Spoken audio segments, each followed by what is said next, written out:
കഴിഞ്ഞ രണ്ട് പാർട്ടും എല്ലാവരും നല്ലോണം പഠിച്ചെന്ന് വിചാരിക്കുന്നു. നമ്മൾ ഇറിഗേഷൻ്റെ മെത്തേഡ്സും ടൈപ്സുമാണ് കഴിഞ്ഞിട്ടുള്ളത്. ഇനി നമ്മൾ നോക്കുന്നത് ഇറിഗേഷൻ്റെ ടെക്നിക്കൽ ടേംസ് ആണ്. ഓക്കെ, കുറച്ചധികം ടെക്നിക്കൽ ടേംസ് ഇറിഗേഷനിൽ പഠിക്കാനുണ്ട്. അതാണ് നമ്മൾ ഡിസ്കസ് ചെയ്യുന്നത്. നമുക്ക് ടോപ്പിക്കിലേക്ക് കടക്കാം. ടെക്നിക്കൽ ടേംസ് ആണ്. ഓക്കെ, ടെക്നിക്കൽ ടേംസ് ഇൻ ഇറിഗേഷനിൽ ഫസ്റ്റത്തേതാണ് type of soil moisture. First one, gravitational water. Part of water which will move out of the soil. If proper drainage is provided, it is not available for plant growth. Okay, definition എന്താണ് പറഞ്ഞിട്ടുള്ളത്? Plant ഗ്രോത്തിനെ കിട്ടാത്ത soil moisture ആണ്. Okay, അപ്പോൾ നമ്മൾ ഒരു ചെടിച്ചട്ടിയിലേക്ക് നമ്മൾ വെള്ളം ഒഴിക്കാമെന്ന് വിചാരിക്കും. അപ്പോൾ നമ്മളൊരു കുറച്ചധികം വെള്ളം ഒഴിച്ചിട്ടുണ്ടെങ്കിൽ എന്താണ്, കുറച്ച് ആ ചട്ടിയുടെ അടിയിലൂടെ ഇങ്ങനെ ഈ ഒരു രീതിയിൽ, ഈ ഒരു പിക്ചറിൽ, മൂന്നാമത്തെ ഈ പിക്ചറിൽ നോക്കുമ്പോൾ ഗ്രാവിറ്റേഷണൽ വാട്ടർ ആണ്. ഈ ബ്രൗൺ കളറിൽ കാണുന്നതാണ് നമ്മുടെ ഈ സോയിൽ പാർട്ടിക്കിൾസ്. ഓക്കെ, ഈ ബ്ലൂ കളറിലാണ് നമ്മളെ water. Okay, drain right through എന്ന് പറഞ്ഞിട്ട് ഇത് കണ്ടോ, ഇവിടെ ഈ വെള്ളം ഈ ബ്ലൂ കളറിൽ താഴേക്ക് പോകുന്നു. അതായത് ഇതിപ്പോൾ നമ്മുടെ ഒരു ചെടിച്ചട്ടിയാണെന്ന് ഇമാജിൻ ചെയ്തിട്ടുണ്ടെങ്കിൽ അതിൽ നിന്നും നമ്മൾക്ക് സോയിലിന് താങ്ങാൻ കഴിയുന്നതിൽ അധികം വെള്ളം വന്നാൽ അത് ബാക്കി പുറത്തേക്ക് ഡ്രെയിൻ ചെയ്ത് പോകും. ഓക്കെ, അങ്ങനെയുള്ള വാട്ടറിനെയാണ് ഗ്രാവിറ്റേഷണൽ വാട്ടർ. കാരണം ഇത് താഴോട്ടാണ് പോവുക. കാരണം എന്ത് വസ്തുവും താഴേക്ക് മൂവ് ചെയ്യണമെങ്കിൽ അതിൽ ആരുടെ ആപ്ലിക്കേഷൻ? കാരണം ഗ്രാവിറ്റേഷണൽ ഫോഴ്സിൻ്റെ ആപ്ലിക്കേഷൻ. അപ്പം ഗ്രാവിറ്റേഷണൽ ഫോഴ്സിൻ്റെ ആപ്ലിക്കേഷൻ മൂലം നമ്മുടെ ഫീൽഡിന് താങ്ങാൻ പറ്റാത്തതിൽ കൂടുതലുള്ള വെള്ളം ഡ്രെയിൻ ചെയ്ത് ഒഴുകി പോകുന്നതിനെയാണ് ഗ്രാവിറ്റേഷണൽ വാട്ടർ എന്ന് പറയുക. ഓക്കെ, ഇനി അടുത്തതാണ് capillary water or available moisture. Okay, it is that part of water which exists in the space of the soil by molecular attraction, useful soil moisture for the growth of plant. Okay, ഇതെന്ന് പറഞ്ഞിട്ടുണ്ടെങ്കിൽ ഈ പിക്ചറിൽ നോക്കൂ, ഇവിടെ നമുക്ക് soil പാർട്ടിക്കിൾസിൻ്റെ ഈ വാട്ടറിൻ്റെ ഇടയിലൂടെ ചെറിയ ചെറിയ ഗ്യാപ്പുകൾ കാണാം. ഓക്കെ, ചെറിയ ചെറിയ പോർ സ്പേസസ് കാണാം. ഓക്കെ, അവിടേക്ക് എന്തായിരുന്നു, നമുക്ക് അവൈലബിൾ ആവശ്യമില്ലാത്ത കുറേ വെള്ളം ഉണ്ടായിരുന്നു. അതിനെയാണ് ഗ്രാവിറ്റേഷണൽ വാട്ടർ എന്ന് പറഞ്ഞത്. അവരെല്ലാം പോയിട്ട് നമ്മുടെ മണ്ണിന് എത്രത്തോളം വെള്ളത്തിനെ പിടിച്ചു നിർത്താൻ പറ്റുമോ അതിനെയാണ് നമ്മൾ കാപ്പിലറി വാട്ടർ എന്ന് പറയുക. ഓക്കെ, അതായത് ഈ സോയിൽ എന്ന് പറയുന്നത് ചെറിയ ചെറിയ പോർസ്, അതായത് ചെറിയ ചെറിയ ട്യൂബ് പോലെയാണ്. അവർ മുകളിൽ നിന്ന് താഴെ വരെ കണക്ട് ചെയ്ത ചെറിയ ചെറിയ ട്യൂബ്സ് വഴിയാണ് ഉണ്ടാവുക. അതിനെയാണ് നമ്മൾ കാപ്പിലറി, നമ്മുടെ പെന്നിൻ്റെ റീഫില്ലറിനെ ഏകദേശം ഒന്ന് കണക്കാക്കുക. ഓക്കെ, അപ്പം അതുപോലെയാണ് നമ്മുടെ ഈ കാപ്പിലറി വാട്ടർ ഉണ്ടാവുക. ഇതിനെയാണ് നമ്മൾ അവൈലബിൾ മോയ്സ്ചർ. ഒരു പ്ലാന്റിൻ്റെ ഗ്രോത്തിന് ഏത് മോയ്സ്ചർ ആണ് വേണ്ടതെന്ന് ചോദിച്ചിട്ടുണ്ടെങ്കിൽ അതിൻ്റെ ആൻസർ കാപ്പിലറി വാട്ടർ ആണ്. ഓക്കെ, അതായത് പ്ലാന്റിൻ്റെ റൂട്ടിന് അവൈലബിൾ ആയിട്ടുള്ള വാട്ടറാണ് കാപ്പിലറി വാട്ടർ. ഓക്കെ, വേറൊരു പേരും കൂടെ വരുന്നു, അവൈലബിൾ മോയ്സ്ചർ. അതെന്താ വന്നതെന്ന് മനസ്സിലായി കാണുമല്ലോ. ഓക്കെ, അപ്പം ഇതിന് കാരണക്കാരൻ ഏതാ? ഇന്റർമോളിക്കുലർ അട്രാക്ഷൻ വഴിയാണ്. മോളിക്യൂൾ തമ്മിലുള്ള അട്രാക്ഷൻ വഴി നമ്മുടെ ഈ വാട്ടർ പാർട്ടിക്കിൾസ് നമ്മുടെ ഒരു റീഫില്ലറിൻ്റെ ഷേപ്പിലേക്ക് ഉയർന്നു വരുന്നു. ഓക്കെ, അതിനെയൊക്കെയാണ്, അല്ലെങ്കിൽ നമ്മുടെ റൂട്ട് സോണിലേക്ക് ഇറങ്ങി പോകുന്നു. ഓക്കെ, ഇങ്ങനത്തെ കാര്യങ്ങളൊക്കെയാണ് ഈ ഒരു കാപ്പിലറി വാട്ടർ എന്ന ടോപ്പിക്കിൽ പറയാനുള്ളത്. അടുത്തതാണ് hygroscopic water or unavailable moisture. Okay, unavailable moisture എന്നുള്ള വാക്ക് ശ്രദ്ധിക്കുക. ഓക്കെ, ഒരു സോയിലിൽ ഒരു ചെടിച്ചട്ടിയിൽ ഞാൻ വെള്ളം ഒഴിച്ചപ്പോൾ ആവശ്യത്തിൽ കൂടുതലുള്ള വെള്ളം ഡ്രെയിൻ ചെയ്തു പോയി. അതിനെ നമ്മൾ ഗ്രാവിറ്റേഷണൽ വാട്ടർ എന്ന് പറഞ്ഞു. ആ സോയിലിൽ പിടിച്ചിരുന്ന ചെടിയുടെ വളർച്ചയ്ക്ക് ആവശ്യമായ വെള്ളത്തിനെ നമ്മൾ കാപ്പിലറി വാട്ടർ എന്ന് പറഞ്ഞു. അപ്പോൾ ഞാൻ ഇന്നിപ്പോൾ വെള്ളം ഒഴിച്ചു, ആ ചെടി രാവിലെ വെള്ളം ഒഴിച്ചാൽ വൈകുന്നേരമായി. പിറ്റേന്ന് ഞാൻ രാവിലെ വെള്ളം ഒഴിച്ചില്ല, വൈകുന്നേരം വരെയുള്ള ആ ടൈമിൽ എന്താണ്, അത് അതിൻ്റെ വളർച്ചയ്ക്ക് ആവശ്യമായി സോയിൽ പാർട്ടിക്കിളിൽ നിന്ന് വാട്ടർ അബ്സോർബ് ചെയ്തുകൊണ്ടിരിക്കുകയായിരിക്കും. ആ അബ്സോർബ് ചെയ്ത് ഒരു പീക്ക് ലെവൽ എത്തിക്കഴിയുമ്പം ആ മോയ്സ്ചർ തീർന്നു പോകും. അതിനുശേഷം ആ സോയിൽ പാർട്ടിക്കിളിൻ്റെ ഇവിടെ നമ്മൾ ഈ പിക്ചറിൽ കാണുന്ന പോലെ സോയിൽ പാർട്ടിക്കിളിൻ്റെ സറൗണ്ടിങ്സിലൂടെ ഒരു തിൻ ലെയർ ആയിട്ട് മാത്രം ഒരു ബ്ലൂ കളർ കാണാൻ പറ്റും. അങ്ങനെ വളരെ തിൻ ലെയർ ആയിട്ട് ഉള്ള ആ ഒരു വെള്ളത്തിനെയാണ് ഹൈഗ്രോസ്കോപ്പിക് വാട്ടർ. അത് പ്ലാന്റ് റൂട്ട്സിന് അവൈലബിൾ അല്ല, നമുക്ക് നമ്മുടെ ചെടിക്ക് ഒരിക്കലും വലിച്ചെടുക്കാൻ കഴിയില്ല. Okay, when an oven dried എന്നാണ് കേട്ടോ. When an oven dried sample is kept open in the atmosphere, it absorbs some amount of water from the atmosphere. This is known as hygroscopic water and it is not capable of movement by the gravity for capillary forces. Okay, ഇവിടെ movement by gravity or എന്നാണ് കേട്ടോ വരിക. ഗ്രാവിറ്റിക്കോ capillary ഫോഴ്സിനോ വലിച്ചെടുക്കാൻ പറ്റാത്ത വെള്ളത്തിനെയാണ് നമ്മൾ എന്താ പറയുക, hygroscopic water or unavailable oven dry, unavailable moist എന്ന oven dry ചെയ്തത് കേട്ടോ, ഓവൻ ഡ്രൈഡ്. അതായത് ഓവൻ ഡ്രൈഡ് എന്ന് പറഞ്ഞിട്ടുള്ള വാക്ക് എന്താണ് അവിടെ വന്നിട്ടുള്ളത്, ഒരു പാർട്ടിക്കിള് ഒരു സോയിലിന്റെ കഷ്ണം ഞാൻ എടുത്തിട്ട് ഒരു ഓവനിൽ വെച്ചു, നമ്മൾ എന്താ എക്സ്പെരിമെന്റിലൊക്കെ ചെയ്തിട്ടാണ്. ഓവൻ ഡ്രൈഡ് എന്ന് പറഞ്ഞാൽ എന്താ, അതിന് ഇന്നർ സർഫസും ഔട്ടർ സർഫസും എല്ലാം എന്താണ്, വെള്ളം ഒട്ടും ഉണ്ടാവാതെ നമ്മൾ കേക്കൊക്കെ ബേക്ക് ചെയ്യുന്ന പോലെ ഓവനിൽ വെച്ച് നല്ലോണം എല്ലാ വാട്ടറിനെയും നമ്മൾ പുറത്താക്കി കളഞ്ഞു. അത് കഴിഞ്ഞിട്ട് ആ ഒരു സോയിൽ പീസിനെ ഞാൻ പുറത്ത് കൊണ്ട് വെച്ച് കഴിയുമ്പോൾ അതിൽ അറ്റ്മോസ്ഫിയറിൽ എന്തായാലും മോയിസ്ചർ ഉണ്ടാവില്ല. ആ മോയിസ്ചർ വന്നിട്ട് ഈ സോയിൽ പാർട്ടിക്കിളിന്റെ സർഫസിലൂടെ പറ്റി പിടിക്കുന്ന ആ ഒരു വെള്ളം, അതായത് അത്രയും എമൗണ്ടിലുള്ള ആ വെള്ളത്തിനാണ് ഹൈഗ്രോസ്കോപ്പിക് വാട്ടർ എന്ന് പറയുക. When an oven dried sample is kept open in atmosphere, it absorbs some amount of water. Okay, അതാണ്. From the atmosphere, this is known as hygroscopic water and it is not capable of movement by gravity or capillary forces. Capillary forcesന്റെ ഗ്രാവിറ്റിക്ക് ഒന്നും എടുക്കാൻ പറ്റില്ല. Okay, ഇപ്പം ഈ picture വെച്ചിട്ട് പഠിക്കുക. ഈ 3 കാര്യവും ഇമ്പോർട്ടൻ്റ് ആണ്. ഓക്കെ, അടുത്ത ടേമാണ് saturation capacity, amount of water required to fill up all the pore space in a soil. Okay, ഈ പിക്ചറിൽ നോക്കൂ, താഴെ കാണുന്ന ഫസ്റ്റ് പിക്ചറിൽ സാച്ചുറേഷൻ എന്ന് പറയുന്നു. നേരത്തെ നമ്മൾ കണ്ടു, ഒരു ചെടിച്ചട്ടിയിൽ വെള്ളം ഒഴിച്ചു, വെള്ളം ഒഴിച്ചിട്ട് ഒരു ഫ്യൂ സെക്കൻഡ്സ് കഴിഞ്ഞ ശേഷമാണ് ആ ഒരു വെള്ളം ഡ്രെയിൻ ചെയ്ത് പോവുക. ഓക്കെ, അപ്പോൾ സാച്ചുറേഷൻ എന്ന് പറഞ്ഞിട്ടുള്ള വാക്കുണ്ടെങ്കിൽ നമ്മൾ GTയിലൊക്കെ പഠിച്ചിട്ടുണ്ട്. ഒരു സോയിലിലേക്ക് വാട്ടർ ആഡ് ചെയ്ത് കഴിഞ്ഞാൽ ആ സോയിലിൽ വാട്ടറും സോയിൽ പാർട്ടിക്കിളും മാത്രമേ ഉണ്ടാവുള്ളൂ. അതായത് എയർ സ്പേസ് അല്ലെങ്കിൽ പോർ സ്പേസസോ എയർ കണ്ടന്റ് തീരെ ഇല്ലാത്ത ആ ഒരു സിറ്റുവേഷനെയാണ് സാച്ചുറേഷൻ എന്ന് പറയുക. ഓക്കെ, അപ്പം അതിൽ വാട്ടർ ഇല്ല, അല്ല വാട്ടർ ഉണ്ട്, സോയിൽ പാർട്ടിക്കിൾ ഉണ്ട്, എയർ കണ്ടന്റ് തീരെ ഇല്ല. ഓക്കെ, ഇതിനെയാണ് സാച്ചുറേഷൻ കപ്പാസിറ്റി എന്ന് പറയുക. ഓക്കെ, ഇനി അടുത്ത നോക്കാം, field capacity, moisture content after gravitational water drained out or water content against force of gravity. Okay, saturation എന്താന്ന് പറഞ്ഞു, ഒരു ചെടിയിലേക്ക് വെള്ളം ഒഴിച്ചു കൊടുത്തു, കുറച്ച് സെക്കൻഡുകൾക്ക് ശേഷം അതിലെ ആവശ്യമില്ലാത്ത വെള്ളം ഒഴുകി പോകുന്നു. അങ്ങനെ പോകുന്ന വെള്ളത്തിനെയാണ് നമ്മൾ എന്ത് പറഞ്ഞത്, ഗ്രാവിറ്റേഷണൽ വാട്ടർ, ഒഴുകി പോകുന്ന വെള്ളം. അത് കഴിഞ്ഞിട്ട് അവിടെ കുറച്ച് വെള്ളം നിലനിൽക്കുമല്ലോ, ആ വെള്ളം പ്ലാന്റിന് ആവശ്യമുണ്ട്, അതിനെയാണ് നമ്മൾ അവൈലബിൾ മോയ്സ്ചർ അല്ലെങ്കിൽ കാപ്പിലറി വാട്ടർ എന്ന് പറഞ്ഞു. ഈ കാപ്പിലറി വാട്ടർ ഉള്ള ആ ഒരു കണ്ടീഷൻ, അതായത് ഈ പ്ലാന്റിന് ആവശ്യമായിട്ടുള്ള വെള്ളം, അതായത് ഗ്രാവിറ്റിക്ക് ഒഴുക്കി കളയാൻ പറ്റാത്തത്, അല്ലെങ്കിൽ ആ ഒരു പ്ലാന്റിന്റെ ഗ്രോത്തിന് ആ ഒരു സോയിലിന് വിത്ത്സ്റ്റാൻഡ് ചെയ്യാൻ പറ്റുന്ന ആ വാട്ടറിനെയാണ്, ആ ഒരു അവസ്ഥയ്ക്കാണ് ഫീൽഡ് കപ്പാസിറ്റി എന്ന് പറയുക. ഓക്കെ,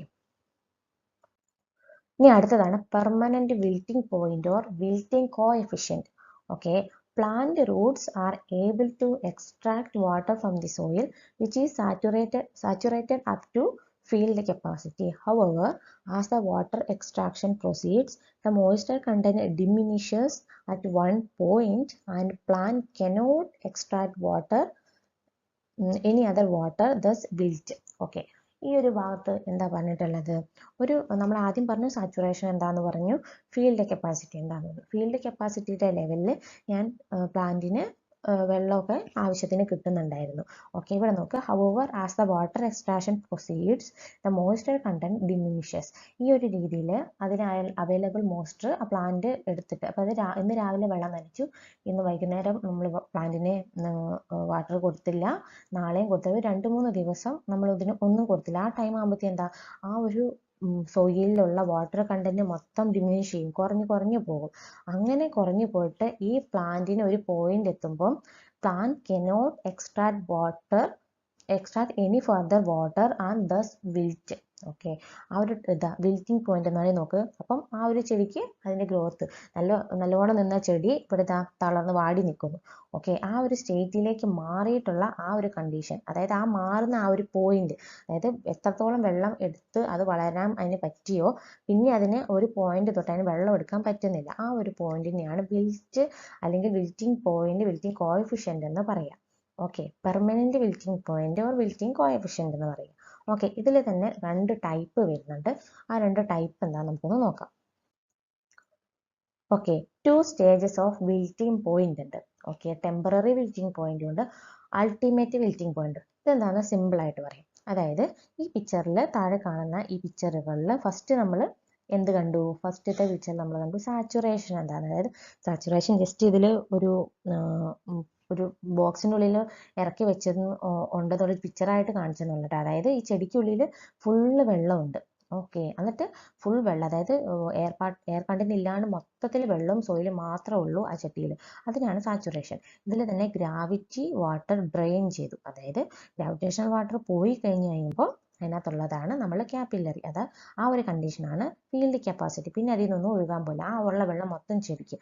ഇതിൽ തന്നെ എന്ത് സംഭവിക്കും? ഇവാപ്പറേഷൻ നടക്കും. ഈ സർഫസിലുള്ള വാട്ടർ എല്ലാം ഇവാപ്പറേഷൻ നടന്നു പോകും. ഇവാപ്പറേഷൻ നടന്നു, പ്ലാന്റ് അതിൻ്റെ ഗ്രോത്തിനും വെള്ളം എടുത്തു. കുറച്ചൊരു പോയിന്റിൽ എത്തിക്കഴിയുമ്പോൾ അതിൻ്റെ വെള്ള കണ്ടന്റ് തീർന്ന് അതൊരു വിൽറ്റിംഗ് പോയിന്റിലെത്തും. ഓക്കെ, വിൽറ്റിംഗ് പോയിന്റ് എന്ന് പറഞ്ഞാൽ ഒരു ബോർഡറാണ്. അതിനപ്പുറത്തേക്ക് പ്ലാന്റിന് ഇനി വെള്ളം എടുക്കാൻ കഴിയില്ല. ഓക്കെ, ആ ബോർഡർ കഴിഞ്ഞ് കഴിയുമ്പോൾ എന്താണ്, ഈ ഒരു സെക്ഷനിൽ ഈ പ്ലാന്റിനെ നമുക്ക് ഈ പ്ലാന്റിനെ വേണമെങ്കിൽ ഇനി ഗ്രോത്ത് നമുക്ക് ചെയ്യാം, അല്ലെങ്കിൽ ആ ഗ്രോത്ത് നമുക്ക് അവിടെ സ്റ്റോപ്പ് ചെയ്യാം. ഗ്രോത്ത് ചെയ്യണമെങ്കിൽ നമ്മൾ എന്ത് ചെയ്യും? ഞാൻ ആ ചെടിക്ക് കുറച്ച് വെള്ളം കൊടുക്കുന്നു. ഓക്കെ, ആ ചെടിക്ക് കുറച്ച് വെള്ളം കൊടുത്തിട്ടുണ്ടെങ്കിൽ എന്താ, നേരെ ഈ ഒരു സ്റ്റേജിലേക്ക് ചെടി തിരിച്ചെത്തുന്നു.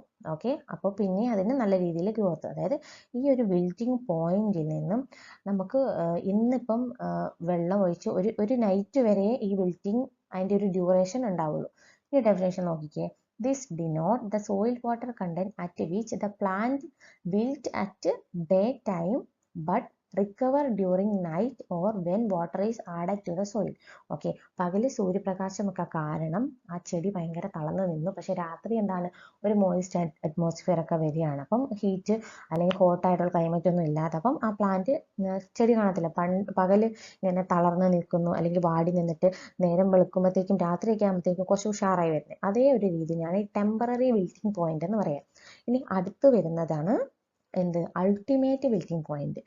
soil water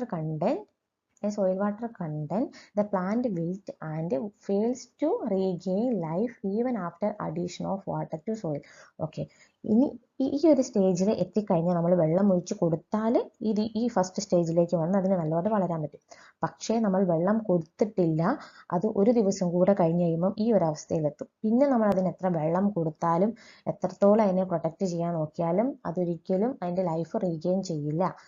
അത് എന്താണ്, ഈ ഒരു അവസ്ഥയിലേക്ക് ട്രാൻസ്ഫോം ചെയ്ത് പോകും. അതിനെയാണ് അൾട്ടിമേറ്റ് വിൽറ്റിംഗ് പോയിന്റ് എന്ന് പറയുക. ഒട്ടും നമുക്കതിനെ തിരിച്ചു കൊണ്ടുവരാൻ പറ്റാത്ത ആ ഒരു സ്റ്റേജിനെയാണ് അൾട്ടിമേറ്റ് വിൽറ്റിംഗ് പോയിന്റ് എന്ന് പറയുക. ഓക്കെ, ഇനി അടുത്തതാണ് നമുക്ക് ക്രോപ്പ് സീസണുകൾ. ഓക്കെ, ഇപ്പം നമ്മളുടെ ഒരു ഇയർ അല്ലെങ്കിൽ ആ ഒരു മൊത്തത്തിലുള്ള ആ ഒരു ഇയറിനെ നമ്മൾ 3 സീസണായിട്ട് തരം തിരിച്ചിട്ടുണ്ട്.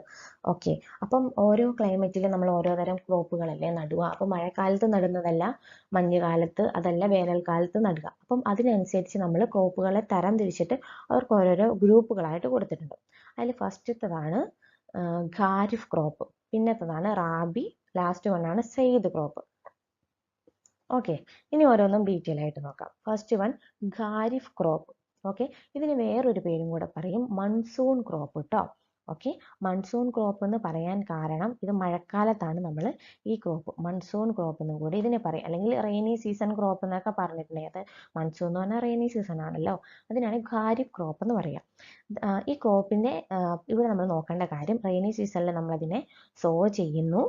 ജൂൺ ടു ഒക്ടോബർ ആണ് ഇതിൻ്റെ പീരിയഡ്. ഓക്കെ, ഈ ജൂൺ ടു ഒക്ടോബർ വരുന്നതാണ് ഇതിൻ്റെ ഗ്രോയിങ് പീരിയഡ്. അതായത് ജൂണിൽ ഇപ്പം നമ്മൾ നട്ടിട്ടുണ്ടെങ്കിൽ ഒക്ടോബറിൽ നമ്മൾ അതിനെ ഹാർവെസ്റ്റ് ചെയ്യുന്നു. ഓക്കെ, ഇതിൻ്റെ എക്സാമ്പിൾസ് ഇമ്പോർട്ടൻ്റ് ആണ്. എക്സാമ്പിൾസ് തന്നിട്ട് ചോദിക്കാറുണ്ട്. ഈ താഴെ തന്നിട്ടുള്ളതിൽ റാബി ക്രോപ്പ് അല്ലാത്തത്, അല്ലെങ്കിൽ ഖാരിഫ് ക്രോപ്പ് അല്ലാത്ത, അല്ലെങ്കിൽ റൈസ് ഏത് ക്രോപ്പാണ്, ഖാരിഫോ റാബിയോ സെയ്തോ, അങ്ങനെയൊക്കെ ചോദിക്കാറുണ്ട്. ഓക്കെ, അതിൽ ഖാരിഫ് ക്രോപ്പിൽ വരുന്നതാണ് rice, maize, cotton, soybean, groundnut, jute. Okay, ഇനി അടുത്തതാണ് റാബി ക്രോപ്പ്. റാബി ക്രോപ്പിൽ വരുന്നത് it is also known as winter crop.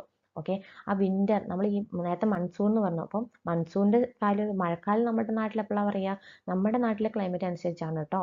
മഴക്കാലം എപ്പോഴാണ്? ജൂൺ മുതൽ ഒക്ടോബർ വരെയാണ് നമ്മൾ ഏകദേശം ഒരു മഴ കിട്ടുന്ന ഒരു ടൈം.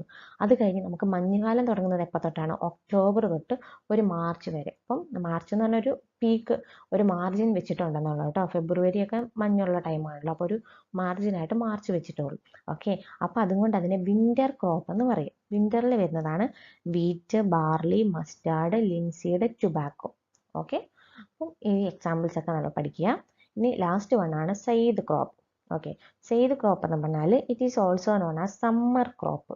ഓക്കെ, നമ്മൾ വേനൽക്കാലത്ത് നടുന്നതാണ് സമ്മർ ക്രോപ്പ് എന്ന് പറയാം. Okay, this crop is sown at this crop is sown at summer season. അതിന് സമ്മർ സീസൺ ആയിട്ട് നമ്മൾ പറയുന്നത് ഏതാണ്? മാർച്ച് ടു ജൂൺ ആണ് നമ്മൾ സമ്മർ സീസൺ ആയിട്ട് പറയും. ഇപ്പം അതായത് നമ്മൾ ജൂണും ഒക്ടോബറും ഏതാ റെയിനി സീസൺ ആയിട്ട് കണക്കാക്കി, ഒക്ടോബറും മാർച്ചും ഏതാണ് വിൻ്റർ ആയിട്ട് കണക്കാക്കി, പിന്നെ അതുപോലെ തന്നെ മാർച്ച് ടു ജൂൺ എന്താ സമ്മർ സീസൺ ആയിട്ടും കണക്കാക്കി. ഓക്കെ, ഇതിൽ നമ്മൾ നടുന്നത് വെജിറ്റബിൾസ് ആൻഡ് ഫ്രൂട്ട്സ് ആണ്. ഓക്കെ, മാർച്ച് മാസത്തിലും ജൂൺ മാസത്തിലും ഇടയ്ക്ക് നമ്മൾ നടുന്നത് വെജിറ്റബിൾസ് ആൻഡ് ഫ്രൂട്ട്സ് ആണ്. ഓക്കെ, അപ്പം ഇതിൽ ടോപ്പിക്ക് ഇന്നെടുത്ത ക്ലാസ്സൊക്കെ എല്ലാവർക്കും മനസ്സിലായെന്ന് വിചാരിച്ചു. നമ്മുടെ ആ എന്താ പറയുക സോയിൽ മോയ്സ്ചറിൻ്റെ ആ ഒരു ക്ലാസിഫിക്കേഷൻ അല്ലെങ്കിൽ ആ ഒരു ടൈപ്സ് നല്ലോണം ഒന്ന് പഠിക്കുക. അത് ആ ഒരു പെർമനൻറ്റ് വിൽറ്റിംഗ് പോയിന്റ് അല്ലെങ്കിൽ വിൽറ്റിംഗ് കോഎഫിഷ്യൻ്റ് ഒക്കെ ചോദിച്ചിട്ടുണ്ട്. അതുപോലെ തന്നെ പ്ലാന്റിന് അവൈലബിൾ ആയിട്ടുള്ള മോയ്സ്ചറിൻ്റെ പേരെന്താണ്, അല്ലെങ്കിൽ കാപ്പിലറി വാട്ടറിലെ അവൈലബിൾ മോയ്സ്ചർ പ്ലാന്റിന് എങ്ങനെ യൂസ് ചെയ്യുന്നൊക്കെ പറഞ്ഞാൽ ആ ഒരു മേഖലയിൽ നിന്നൊക്കെ ഒത്തിരി ചോദിച്ചിട്ടുണ്ട്. പിന്നെ ഈ ഒരു ഈ ഒരു കാറ്റഗറി ഭയങ്കര ഇമ്പോർട്ടൻ്റ് ആണ്. എക്സാമ്പിൾസ് തന്നിട്ട് ചോദിക്കാം, അല്ലെങ്കിൽ തന്നിട്ടുള്ളത് ഓഡ് വൺ ഔട്ടൊക്കെ പറയാം. അപ്പോൾ എക്സാമ്പിൾസ് നല്ല പക്ക ആയിട്ട് വെക്കുക. Okay, thank you.